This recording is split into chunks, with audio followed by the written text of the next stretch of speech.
Columbia Pictures presents Chuck Norris, but not even he could imagine the power of the indestructible man he is about to face.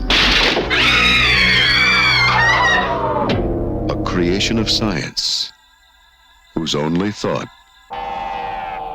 is to survive the unstoppable terror of silent rage.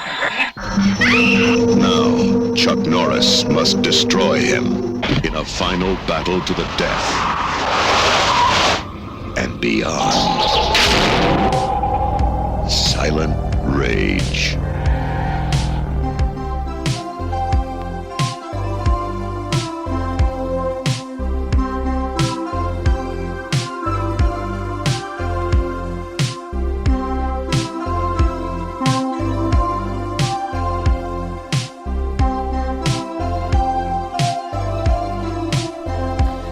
Welcome to Too Old for This Shite. This week's show, I suppose we're talking about a little known movie that Chuck Norris did in the early 80s called Silent Rage, which is basically Chuck Norris fighting the mentally ill.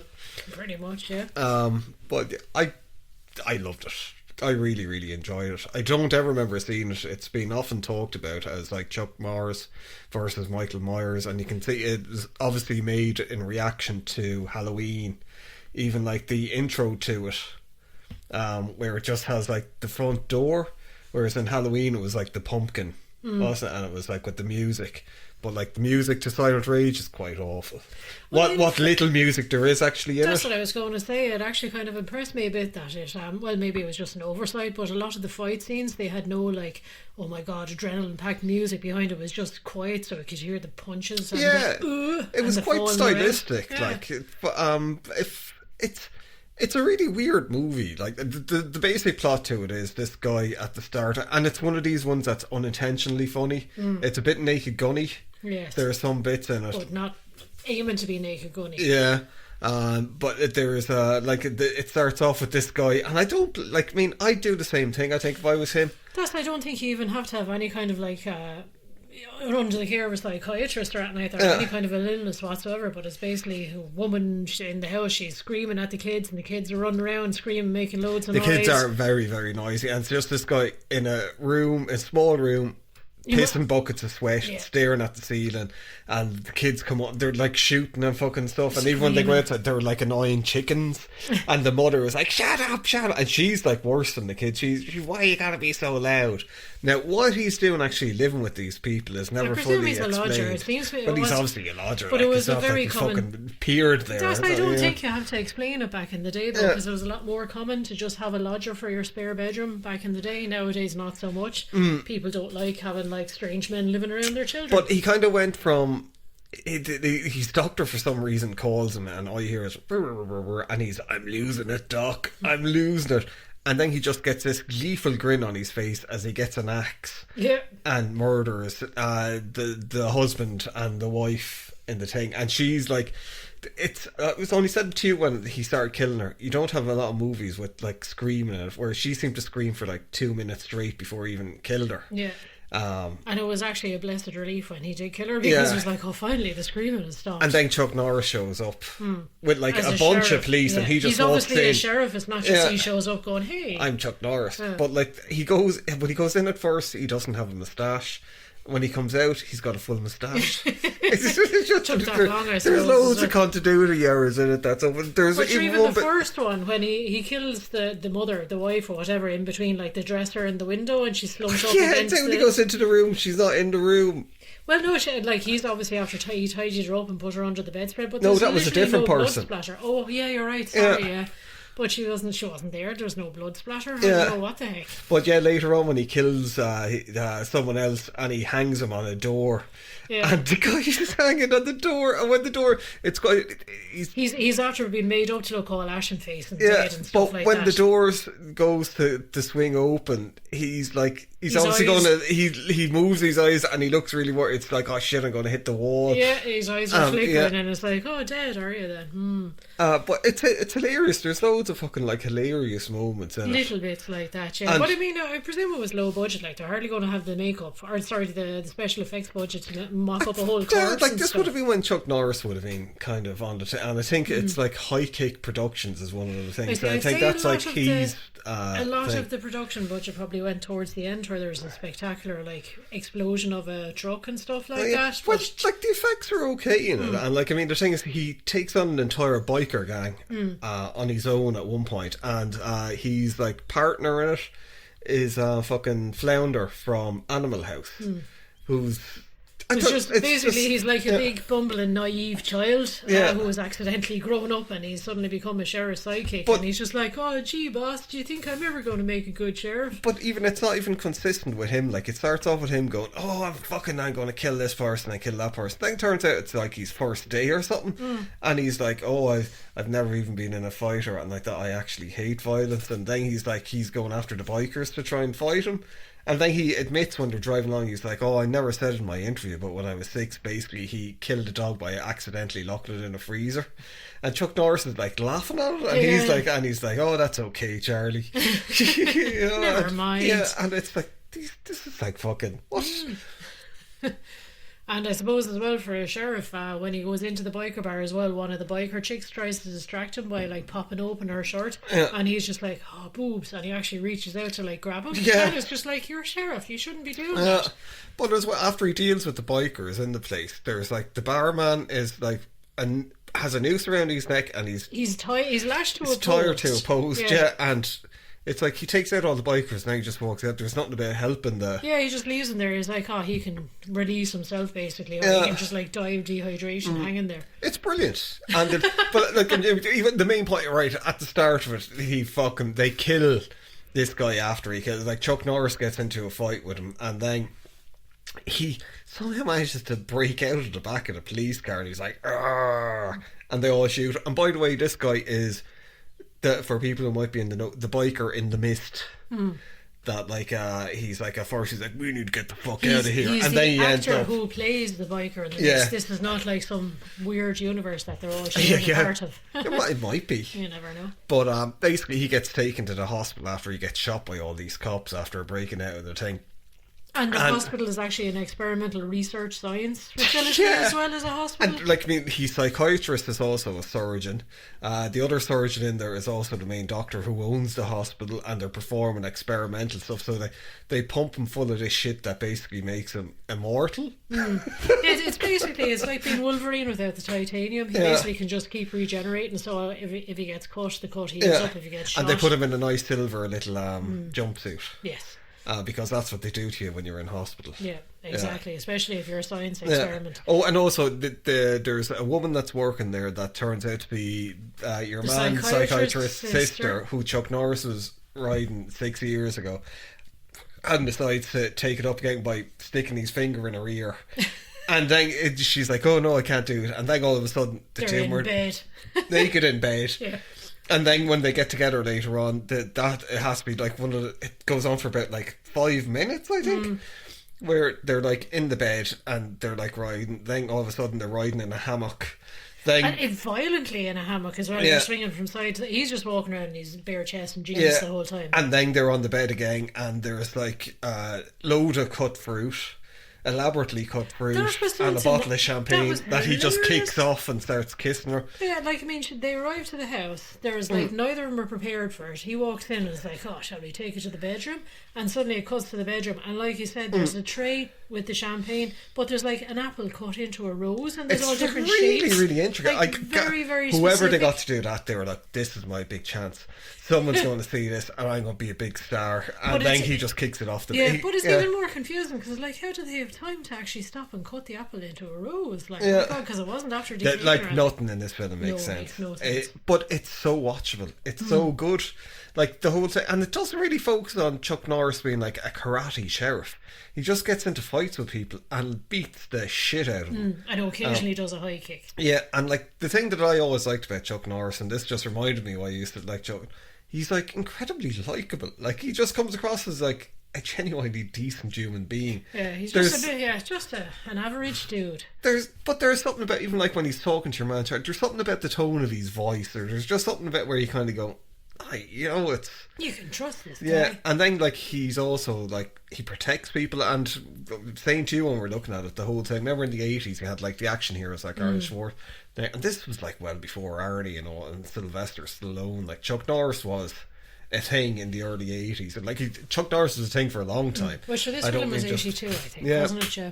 So it's like Chuck Norris, but I was just saying, when Bruce Willis came along, they were like, "Oh, at last we have the ordinary man Yeah, that people as an can action relate hero, to." yeah. And it's like, but that was Chuck Norris, because you could look at Chuck Norris and That's what I said. He Yeah. looks like a regular dude. He's just Yeah. wearing his cowboy hat and his blue jeans and his shirt and his mustache or his beard, depending on what. But even film in it is. Missing Action, it was the thing. It was just that he was determined.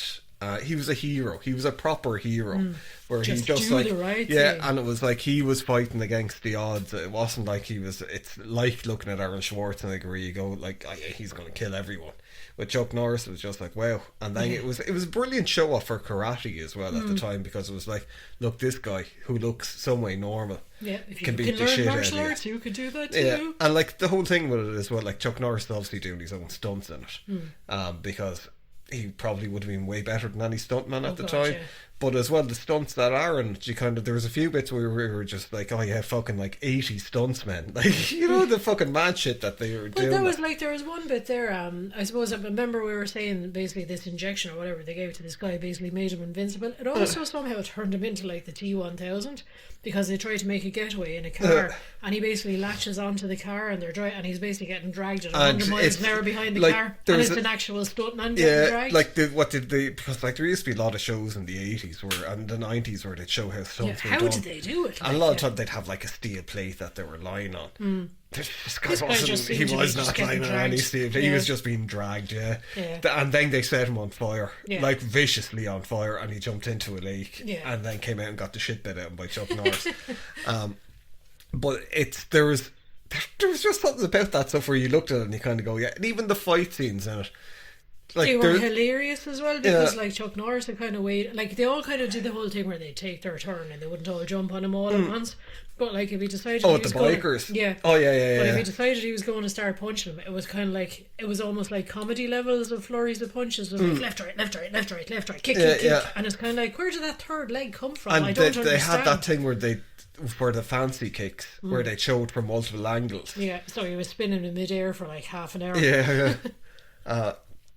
But I really, really liked it.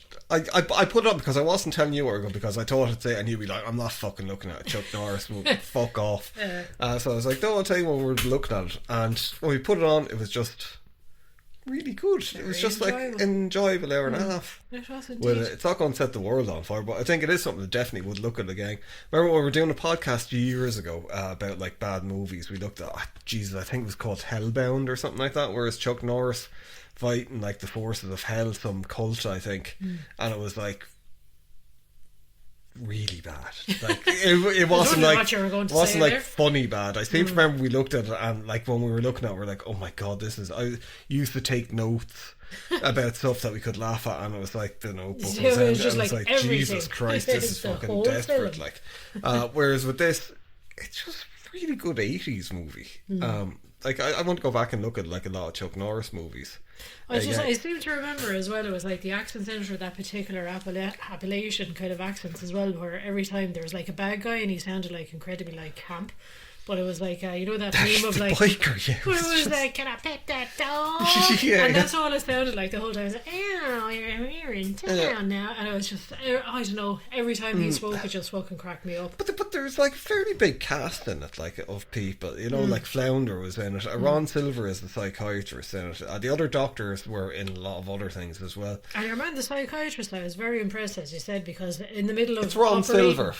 Yeah. they were kind of he was like, oh, you're still well able to do the old surgeon, and it's a pity you gave it up to become a psychiatrist. And all this, he's like, all this let's not go wanking." there again. I'm sick of people. I'm into behavioural stuff. You'll never understand. Yeah, it. and It's he was just like, what? it's fucking, that's not real science and all the rest. But I was kind of like, You know, it's like he gave up being a surgeon years ago. He shouldn't be able to jump in and operate. Yeah, I don't think they'd be covered for it. And as well, it doesn't look like he works for the hospital. And then it's like your man is like, I'm your boss, goddammit. And then it's like, oh, he does now. Alright. Well, that was the thing about like some of these movies where it was like they were putting them together, not knocking them. They obviously loved what they wanted to do, but they were like, look, we're just going to serve the story, the plot. Have to make sense. Well, is the plot or the story kind of where it is like it doesn't need to make sense. It's just the overall fucking thing where it's like, look, people are going to watch this because they want to see fucking Chuck Norris fighting Mike Myers and fighting a bunch of bikers, but we want to have some connection to the characters, so you have to get to know him, and you kind of do. Like when the psychiatrist gets killed, and it's Ron Silver for people. He was the bad guy in Time Cop and a fucking ton of things. Like he's been in a lot of stuff. He's a really good actor. I think he might have been in The Entity as well. Okay. Not 100% sure, but I think he was. Remember they got in a team. You don't remember The Entity though, so there's no point. Yeah. It's like they're really good. And like, I mean, the guy that is playing like the killer in it, like I was saying, he was the biker from that, but he's been in like a lot of Stephen King things. Yeah. An awful lot of stuff. Particularly, like he was in The Green Mile, The Shawshank Redemption. And you know, he's got a good career. Yes. Oh, like, that's it. He's kind of believable as the kind of the unstoppable killer as well, because he's just skinny and lanky, but he's, you know what I mean? He looks moves weird. Yeah. Like when he does get it, when he's out at first, when he picks up the hatchet and he's like just kind of like tapping around on the wood, it's just like, oh my god, this is like someone who's never picked up an axe in their life before. But the glee on his face when he's killing the people, it's like he just kind of gives into it, and he just, but then it's like he moves around like a cat at points, which is really weird, because he's not that like Mike Myers kind of like, oh, I'm just going to keep walking. Along, but sure, there's a few bits there, like they're actually nearly kind of comedy Scooby-Doo bits, whereas like he's in the house that he's after killing the psychiatrist, after killing the sister, no, not the sister, his girlfriend, and waiting for the sister to come home, who Chuck Norris is going out with, and Chuck Norris arrives and finds your one in an absolute fucking dithering mess, like she's screaming her head off, and he just keeps going, it's okay, and it's like, and then he's like, it's not okay, but your man just sneaks out like Scooby-Doo behind him, and you can almost hear the do-do-do-do-do, and he's like, I'll run away while they're distracted. But then I forgot about that bit, because then he just turns around when Charlie comes along, he's like, oh, bring her off to the hospital, give her some sedatives. Yeah, he's just like, bring this bitch off, sedate her, just keep her quiet, you know. It's like she can't handle stuff. It's like her brother just got murdered in front of her. Oh, it's cracking me. There's a bit where like his house seems to have like 5 stories or something like that, and it's like fucking overlooking a forest. Yeah, and there's a room built out over like a parking bay and stuff like that. Oh no, that like was the psychiatrist's house. Oh, his own house. Yeah, but then when they go back to that house, it's a different entrance.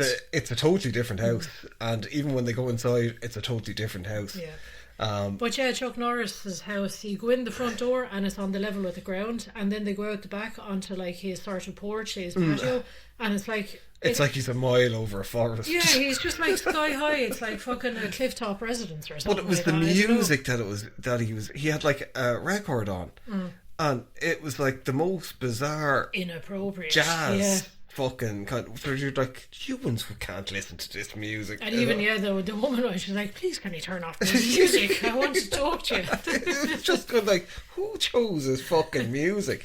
It's just insanity. It's probably somebody's favourite, or it's probably their own record, and they're like, I'll slip it into the film and I'll get famous. I don't believe that music actually exists anywhere outside of that, you know. It's, but, and like we were talking, the end was really good, the fight scene, because there was no thing where it was like, oh, Chuck Norris is gonna, it was like he was scared, he was like, let's get the fuck out of here, this guy's gonna, we can't kill him, he's gonna fucking kill us. And I won't ruin the end of it, but it's like, they can't kill him. Kind of like, already did. Yeah, they can't kill him. Yeah, I mean, it should have said spoilers, I don't know, fucking 82, like, in fairness, you know, this is going back a bit, it's not like we're 43 years old. I know, it's mental. Like, when we would have been looking at a 43-year-old movie in the 80s, it was like from the fucking 40s. Yeah. So it would have been like, old-timey, it would have been before the war ended. And again, I can't even think of movies from the 40s. Probably like fucking was the Maltese Falcon at that stage? That was a bit later, I think. Yeah. Well, the shit with Humphrey Bogart and why can't I think Casablanca. Yeah, that's probably like. I think that was even a bit later, like, you know. Yeah. But yeah, you know, you're talking about proper black and white movies like that. It's like they wouldn't have had Chuck Norris running around beating some mentally ill man to death with his cowboy there are boots. some weird films from back in the day. Again, like my timeline is completely. Well, I know different, there was like The Fly and stuff like that. Yeah, I think The Fly would have been the 50s. I think maybe the 60s even. Dr. Caligari. Yeah, that would have been the 30s, Cat wouldn't it? people. Like when you would have had a lot of the expressionism. Was it expressionistic? Yeah, it was. All the German kind of stuff. Yeah. But what was that? There was I don't know what it was. We should actually go back looking at some really old movies at some stage and come on. Rashomon and Tokyo Story and all they those. probably would have been the 60s. Ladrid. They wouldn't have been fucking World War II or after World War II. I think Japan might have been busy, kind of. I suppose, yeah. I'm going to have to look up some of these films because some of them are coming back to me now from my time as a film student. But yes, you keep talking while I look up. But yeah, it's just. I think as an entry into like a slasher movie thing, it's kind of. There we go. Ladri de Pitlichetti. That was 1948. I was kind of spot on. What? The Bicycle Thieves. Wow. It was a simpler time. Yeah, indeed, yes. But as a slasher movie, as a rip-off of Halloween, it's quite good because it's not a rip-off of Halloween at all. No, I think it's actually kind of unique on it. Yeah. But it doesn't even get into where he's going around killing teenagers. Yeah, he's just like randomly killing fucking anyone that he dislikes, and that's it. Doesn't matter. He just kills every. Yeah, at the end when he fucking proper goes off in the hospital, it's just anyone who comes across him, he kills. He's just like murder. Yeah, and like the deaths are actually quite funny as well because it varies from him like bear hugging someone to death to smashing their head through a wall to just twisting their head off. Yeah, like very slightly. It's like there you go, your neck broken. Yeah, it's kind of like it's basically what I do to stretch my neck. You just basically twist someone's head a small bit and they're dead. They're dead. Yeah, and he's like, and he's all sweaty. He's just on his face. You see, I feel that at the moment. It's very warm at the moment, so I feel like I'm just like Mac out of fucking It's Always Sunny when he was pretending to be the reporter and just wiping all the sweat off his face. So when he was getting angry with the noisy kids and sweating like a fucking lunatic, it's very relatable, especially for people that don't have kids. People that do have kids, they probably look at it and kind of go, "What's his fucking problem?" Yeah, that's the thing. You can I did think he was going to murder the kids at the start, but I thought, "Geez, are they going to?" Well, they went very quiet, didn't they? No, they were gone, because the mother told them to fuck off out to the playground. And they did, and the three of them seemed to be the same age. I don't know. So I don't know if they were triplets. Maybe it wasn't all her kids. Could have been just like over on a play. No, they were her kids because she kept screaming that at them. All right. My kids!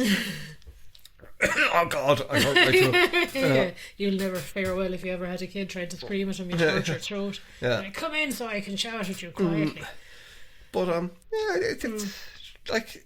As an introduction to Chuck Norris. Yeah, that's true. Probably. I like the way they kind of everyone was a proper character in it. Like even the bike gangs as well. They're all like wearing leather waistcoats open over their bare chest and covered in sweat. And you're one with her fake tattoos on her boobs and stuff like that. They're like the lick 'em stick 'em tattoos that you used to get out of packs of chewing gum. But it seemed like everyone was enjoying themselves doing it. Particularly Chuck Norris, who seemed to like have a kind of a grin on his face for most where it's gone like all these people are dying and you seem to be just like walking around a little bit, But when Charlie gets hurt that's when kind of like very upset over that. He didn't mind all these other people getting fucking killed, a woman getting an axe in the head and fucking all this shit, but poor Charlie. In fairness, he was very gentle. The very first scene when he was going into the house where the husband and wife got killed, he kind of crept up the stairs and came across the husband, who clearly had a lot of blood on him, and he just very gently felt his pulse, and obviously there's no pulse there, but he just left his arm linger on his shoulder like there, and it's kind of like, I don't think you're going to be able to Well, that's kind of like, it shows the empathy in Chuck Norris. And this is because like Chuck Norris became a meme, probably one of the first internet memes or everyone, but not a nasty meme. It was just because how awesome he was, basically. And it is the thing when you go back looking at some of the stuff with it, that like you can see why there was like I was saying, he shows empathy, which a lot of the other, like Arnie was just like, we've been looking at some Yeah, Arnie he's stuff. like, ha, die, sucker. Yeah, and he's just like, he's Mac fucking Bane. Yes. The Simpsons are spot on with him. Stallone had a bit more kind of humanity to him in some films, but I think after Rambo 2 that kind of went out the window. And I don't think he was quite as relatable though, because nobody could understand what the fuck he was saying. Yeah, and what was really weird about that wasn't his fucking voice at all. Like, he was well able to speak. It wasn't like he had a speech impediment or anything like that. It was just he started putting it on kind of like in Rocky a bit, you know, and it just stuck. yeah. And like Sylvester Stallone, very intelligent man. His paintings are actually really, really cool and stuff. Like, obviously he's fucking like an intelligent man. He's fucking millionaire. Yeah, exactly. Yeah.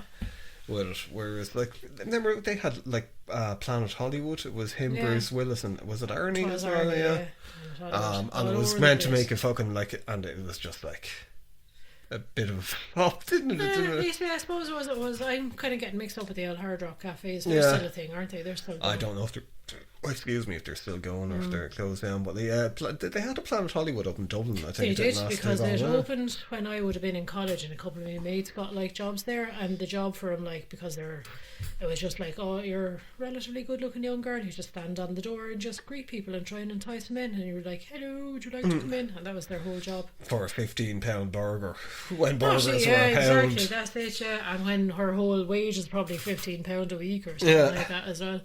And like a fucking Eddie Rockets. I don't know if there's Eddie Rockets in other countries. I think there is. They're like an American style 40s diner. yeah. But when they opened up in Ireland at first, it was like they were notoriously expensive. It was like, say, chips, to get a chip someplace would be like 50p. Yeah. But like in Eddie Rockets, it was like £4. It was like fucking Robin. But they were lovely because they were putting paprika on them. And That's your favourite thing is paprika. But like everyone was like, my God, what's this stuff that they're putting on? What are they doing? This It's like, this is fucking paprika. It's all they're fucking shaking paprika. And it's not as if like fucking no one knew what paprika was. But I think it was I don't think they did back when in you the were day. drunk and they You're go, like, oh yum, look at these fancy fries. and their burgers are just a little bit like, I suppose, Five Guys burgers, that's it. where it's just like the normal beef burger. I used to fucking get smashed. really aggravated with the one in Dublin, because like it was mostly drunk people went there after the clubs and bars and stuff like that, and you used to have like sort of the diner style booths to sit into, but they had them up on a step. Oh yeah, So you step fucking up trip. into Yeah, them, so going, the yeah. minute you step up to go to the loo or something like that, you break your fucking ankles falling out of it. And everyone's like, you're drunk. And I'm like, I might be drunk, but I was not expecting that But step. you know, the good thing about the Eddie Rockets was going into him when you were fucking drunk after a nightclub or fucking after the pub was that scumbags couldn't afford it. So you were safe sitting So down. you were less likely to get attacked going into an Eddie Rockets Yeah. as you would if you were like Hanging queuing around up a in kebab like, shop in or Mo's. something. Yeah, Yeah. kebab shops are always the worst, aren't they? Yeah. Or fucking Supermax, which is like our version of McDonald's. Yes, the Irish McDonald's, I Yeah. suppose, yeah. That was one of... It doesn't tell you how badly it stuck with me. I would have been about 15 at the time, and there was a festival going on. It was one of the first musical festivals in Ireland. It was Fela up in Thurles. And there's a fight going on outside the Supermax in the square, and somebody got punched and landed on the ground on his head. And it was just, the whole square went absolutely silent, because there was He's this... probably dead. But it was the sound, it was a crack and a squelch, and everyone just went... And it was it. Like, I mean, it's like fucking silence in fucking Times Square or something like that. Probably fucking brain damage at the very I'm least. sure, yeah, but that sound has stuck with me, and that's a good 30 years ago now at this stage, and I can still hear the sound and everyone going, Yeah. Supermax, eh? Oh yeah, from fucking Chuck Norris fighting Mike Myers to Chuck Norris is busy giving people brain damage left, right and centre. If we had Chuck Norris back in the 90s, after nightclubs, the world would have been a different place. Might have been, yeah. It would have been Might very respected different him. life for Chuck Norris, I would imagine, Yes. than being a superstar. Have you no homes to go to, for fuck's sake? If he'd get stabbed. Like, he'd be getting ready to do a high kick and some screw should come up behind him and be, oh, you're not so tough now, are you? Yeah. Blast him in the back of the head. Well, yeah, I don't know how we got... Oh, Planet Hollywood. Yeah, that would have been it, yeah. Or the relatability of Chuck Norris. I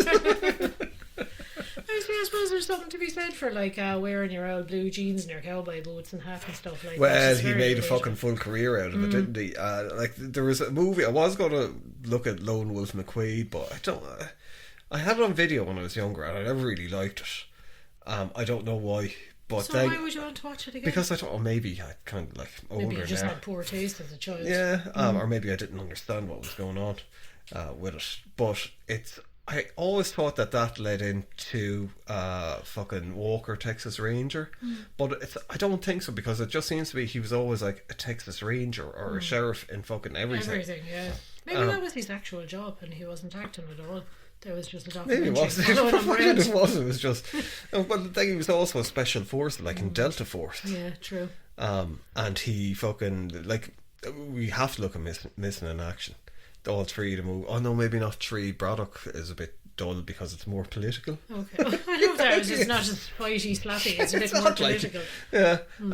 But like me and another fella, like PJ, we used to have a group, because there's a scene in Missing in Action where they like he's been tortured and they put like a rat into a bag, thinking that like, oh, the rat will eat through his head, and then there's all blood appears all over the bag, and when they take the bag off, Chuck is there after killing the rat With just his like, bare teeth. and all the fucking, I think it's a Viet Cong, they're like, oh I wasn't expecting that. yeah. That's kind of horrific. Yeah, or maybe it's like the Korean War. I don't know. It's been so. I'm fairly sure it's Vietnam War. You're probably wrong. No, I'd say Don't it's probably gamble. Vietnam War. Yeah. I'm fairly sure. But yeah, that that is. was, I suppose, another thing. That kind of, it's. I even said it when we were watching the film. Like he portrays the everyman well. He's got his moustache and his cowboy hat and his blue jeans. That seemed to be the uniform for like cops in America. Imagine if the cops in Ireland showed up wearing like Stetsons or fucking cowboy Tight hats jeans. and stuff like that. Cowboy boots with spurs. It'd be just like, where are you going, buddy? Their baton in their back pocket. Yeah, but that's just an image that I probably will amuse myself with But for a long time. it's the thing as well, that it's like the trajectory of like slasher movies. With it, like there wasn't many. I can't actually think of any other ones that are like Silent Rage, and I think it's actually nearly a better fucking format for it, instead of just having like A supernatural kind of element, maybe. well, no, even with the supernatural element of it, but like I mean, this whole thing where it's like Friday the 13th. The first one and the second one were meant to be kind of serious, and they're meant to be scary. From the third one on, well, maybe the fourth one as well, they were trying to be fucking overly serious. The one with Corey Feldman in it. And then it got into kind of like, oh, people are really only looking at this for the kills. Let's make the kills really gory, and let's kind of make it kind of funny. I kind of went into it, whereas that's what it should be. But like, I think Silent Rage is more like a mixture of a slasher movie and something like Seven. But without the investigating, Yeah. where it's just like following falling, clues, it's kind of like, oh fuck, stumbling around yeah. the town. Oh shit! I bumped into him again. I better try and kill him. Yeah. Oh yeah, there's some bikers. I'd just go over and kick the heads off them. But you know, I think that format could have been utilised more in the 80s, instead of going down that. The Friday the 13th and fucking Halloween kind of thing. And even with Halloween, it was really only the first one was like that. You know, the second one was a bit more action packed, because it was he was meant to be dead, and then he came back in the fucking, and it was like around the hospital and all that shit.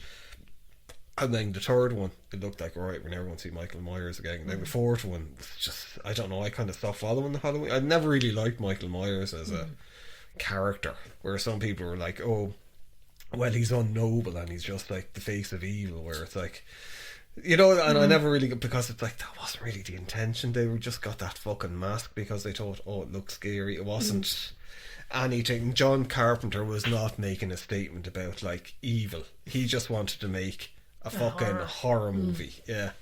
And he more than likely, it was a Black Christmas, was people say it was always like the first slasher movie, and people say, oh, Halloween copied it, whereas John Carpenter was always like, well, I didn't fucking copy it, didn't even see it. But yeah, I don't know what I'm trying to say. I don't know where you're going with that. But I just think it could have been very different, because like the 80s was just full of like really bad slasher movies. Yeah. I think I'm not Just a really slasher bad movie movies in fan. general. Yeah. Whereas the only slasher movie I've seen in the last while that I really liked was Eli Roth's fucking Thanksgiving. All right. I thought you were going to say Cabin in the Woods. Oh, I like Chapman. I actually like Eli Roth stuff, but it's the fucking Thanksgiving was hilarious. It was brilliant. I like that babysitter thing as well with Samara Weaving. Oh yeah, That was really good. that be a slasher movie? It's kind of, it was quite a lot of gore and. Yeah, I like that as well, but I didn't think it was a slasher movie. I suppose. It was more a supernatural kind of thing. They were trying to summon demons, aren't they? But I suppose. Yeah. But Thanksgiving, I thought, the fucking opening scene with the Black Friday and just the hook on that was like, it's just, I was not expecting it. But if anyone's listening to it that hasn't seen that film, fucking look at it. It's brilliant. It really, really is. I think. Oh my god, that's Laura's hip. Yeah, but it just it takes the slasher movie thing and just fucking throws it on its head and kind of goes, all right, this is just, we're just doing something fucking stupid and over the top with it. And why not? Yeah. But yes. Back to Chuck Norris. Oh. I think her voice just broke there finally. I might have, but yeah, I don't know. Like I think we're going to be doing a lot more different movies kind of going forward as well, because we might do podcasts on it, but we were following like WWE for like over a year, and then just totally got sick of it. Yeah, got for numerous reasons. Kind of just gave up on it about 2 weeks after SummerSlam. It was just like, nah, this is, it's just too much, I think. Fuck them as a company and fuck that, as a product as well. It's but yeah, so it opens up to actually look at more stuff. Yeah, that's what I was saying, because you kept always have to sit down like by 7 o'clock in the evening and start watching it, so you'd actually get to watch it. It was like fucking 3 or 4 hours but long. But it was a Tuesday night because we were a day behind, so we'd have Monday Night Raw, and then you might have like NXT or AEW if you were watching it, and then you'd have like fucking SmackDown, and then they'd have that like every the weekend kind of fucking things, the special events and stuff. It's just like oversaturation. I think they're after killing it with that, and it's really fucking. I don't know who kind of is in charge of the whole thing over it, but it's fucking like really short-sighted, fucking stupid, fucking shit, because it's been going for so long and it's had such loyal fans, and it seems like all the noise online is just like everyone seems to be sick of it at the moment. But anyway, that's but it's just oversaturation, because it's like it's fun to look at for an hour and a half a week, and if you put some really good support, it's just oh god, it's like SmackDown when it was 3 hours long and nothing happening on it. It's just we were watching through the fucking SummerSlam. What was it, 5 hours and something? Yeah, so it probably would have been over 10 hours over the that whole was a weekend, fucking chore to get through. Actually, it was terrible. And then it's fucking Brock Lesnar coming back, and like even kind of say, apart from the allegations made against him, I think Brock Lesnar is a fucking horrible human being anyway. We saw him in a Ultimate Fighter thing years ago, and he was a piece of shit towards people. Like, he's just a massive fucking I eat pieces cunt. of shit like you for breakfast. And seeing him popping up on it was just like, this is a fucking last straw. Like, but yeah. But yeah, Chuck Norris, someone who will never tire of. 2 thumbs up to Chuck. Walker, I have AIDS. What? Remember that? It's like Haley Joel Osment was in an episode of Walker, Texas Ranger. No, I don't remember this. And he's like, he's like hugging Walker, and he's like, "Oh, thank you, Walker." Kind of like, fucking kind of, I have AIDS or something. I don't know. I can't remember, but it's like one of those gifts that was going around for a long time, like the Mac and Me thing. Yeah. Super. Yes, super. Yes. But yes, look, if you've gotten this far, thanks very much for listening, and we will be back next week talking more mindless garbage about mindless movies.